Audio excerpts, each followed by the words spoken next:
Hello, everyone. I'm Michieletto. I'm a senior lecturer at the Department of Architecture in the School of Architecture and Built Environment at the University of Rwanda in Kigali, and with my colleague and friend Dr. Bai from DRC.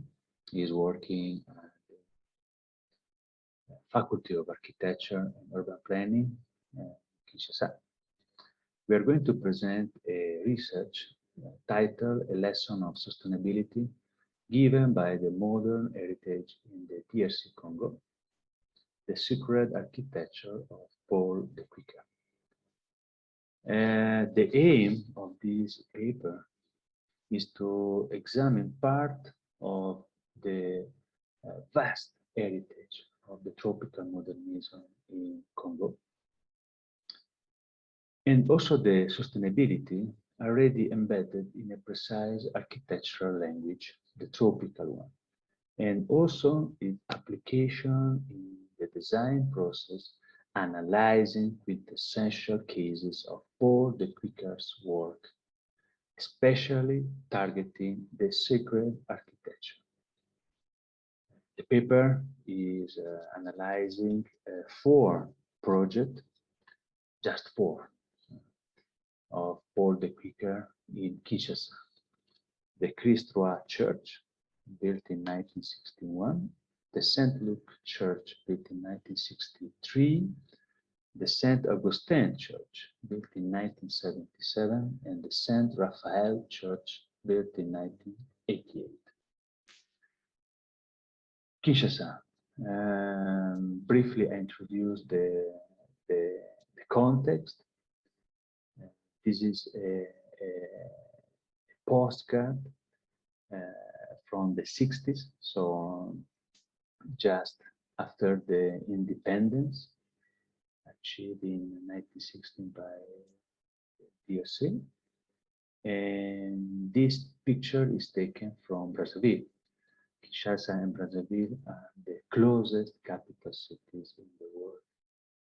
But you may perceive from the skyline of Kinshasa the large number of tropical buildings and also high-rise tropical buildings. But today we are focusing on just a part of this architectural heritage, the secret building just 4 churches, designed and realized by Paul Dequeker after the independence. On the left side of the screen, you may see Paul Dequeker, a Catholic brother that was working for a congregation, Catholic congregation in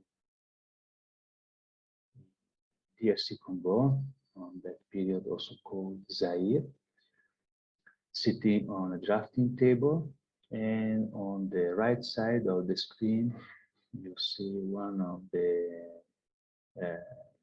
books that is written by Dequeker, Les Églises Tropicales, tropical churches, and also some of the projects that I'm going to present today described and analyzed in this book, and that has been published in 1984. But maybe the most famous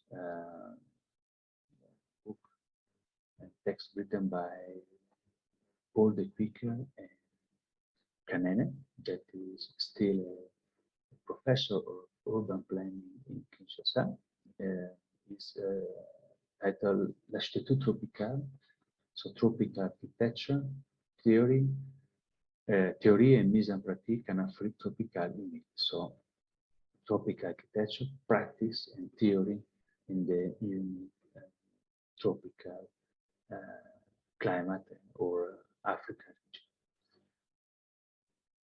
So, but as I said before, the aim of the paper is to analyze 4 churches in Kinshasa, and also the tropical devices that Dequeker put in place in order to maintain a sort of comfortability inside the religious buildings.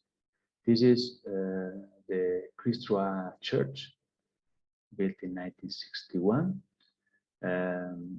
We will see that all the 4 case studies have also 4 different layouts and 4 different plan views. But mostly the devices used by the Dequeker are the same: perforated walls, brise-soleil, slabs, overhanging slabs, a precise orientation, the main axis, the east-west, so with the east-west elevation that are normally close to the direct sunlight, and the north-south that are open to the cross ventilation, to the north, to the natural ventilation. On the left side of the screen, one picture from the 60s of Christ-Roi Church, and you may see one of the north-south elevation that is characterized by a perforated wall, and also the bell tower. And then the east and west elevation that are mostly closed and normally plastered using local stone. Saint Luc, we are Kinshasa, built in 1963, and as you can see on the right side of the screen, these are the original drawings by Paul Dequeker. The plan view is an hexagonal plan view, so different from the previous one, the Christ-Roi Church.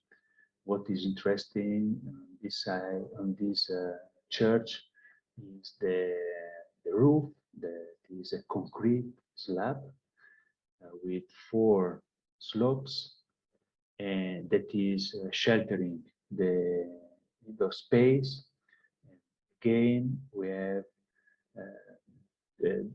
have just 4 sides that are open with these perforated walls, allowing the natural light and also the natural wind to close in. The third case study is Saint Augustine, built in 1977. As you may see from the right side of the screen, the plan view is a rectangular shaped plan view with the main axis that is to east-west, and on the north and south elevation, as you can see from the left side of the screen, characterized on one side for this clustering on the roof, and on the other side for a perforated wall. So again, the same devices, the same tropical details that are maintaining comfortability inside of the space of the church, allowing the natural lighting, but at the same time also the natural ventilation. And the last example that we analyze in the paper is San Rafael, built in 1988. As you may see, it's a completely different plan view in this board by Paul Dequeker. You may find the plan view, the sections, and also the elevation. On this case, we have the east-west are the longest elevation that are close to the direct sunlight, and then north-south we have the natural lighting and also the natural ventilation. We have another slide for San Rafael and interior view. This picture taken from the altar, and you see main gate on the west side, the natural lighting inside of the church. So shortly and briefly, these are the case studies analyzed in the research that I conducted with Victor Bai. Thank you very much.